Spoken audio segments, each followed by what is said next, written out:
Iran Israel যুক্তরাষ্ট্রের ত্রিমুখী সংঘর্ষ রূপ নিয়েছে বহুমুখী সংঘাতে। এতে পরোক্ষভাবে যুক্ত হচ্ছে ইউরোপের বিভিন্ন দেশ। এরই মধ্যে যুক্তরাজ্যের সামরিক ঘাঁটি ব্যবহারের জন্য যুক্তরাষ্ট্রকে অনুমতি দিয়েছেন ব্রিটিশ প্রধানমন্ত্রী কিয়ার স্টারমার। যুক্তরাষ্ট্র প্রতিরক্ষার উদ্দেশ্যে ব্রিটিশ ঘাঁটিগুলো ব্যবহার করার অনুরোধ করেছিল। আমরা এই অনুরোধ রাখছি। ইরান যেন এই অঞ্চলে ক্ষেপণাস্ত্র হামলা করতে না পারে, ব্রিটিশ নাগরিকদের ঝুঁকির মুখে ফেলতে না পারে এবং এই সংঘাতের সাথে জড়িত নয় এমন দেশগুলোতে আঘাত করতে না পারে, সেজন্য এই সিদ্ধান্ত আমাদের। ইরানে হামলার হুমকি দিয়েছে ফ্রান্স এবং জার্মানিও।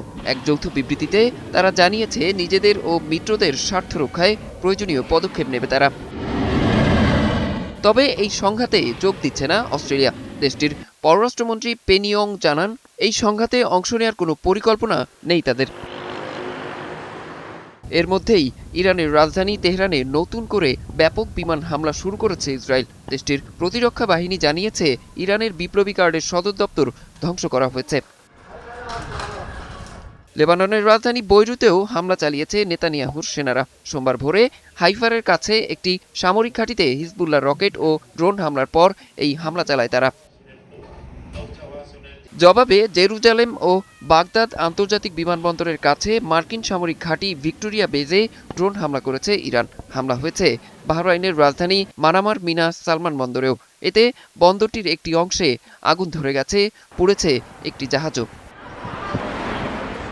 এর মধ্যেই ইরানের বিরুদ্ধে হামলার তীব্রতা বাড়ানোর ঘোষণা দিয়েছেন ইসরায়েলের প্রধানমন্ত্রী বেনিয়ামিন নেতানিয়াহু।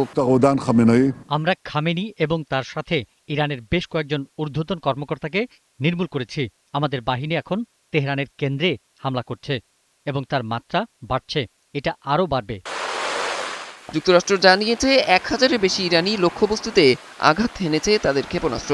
তাদের অভিযানে 48 জন ইরানি নেতা নিহত হয়েছেন এবং ধ্বংস করা হয়েছে 9টি যুদ্ধজাহাজ, আর 3 মার্কিন সেনার মৃত্যু হয়েছে বলেও জানিয়েছে তারা।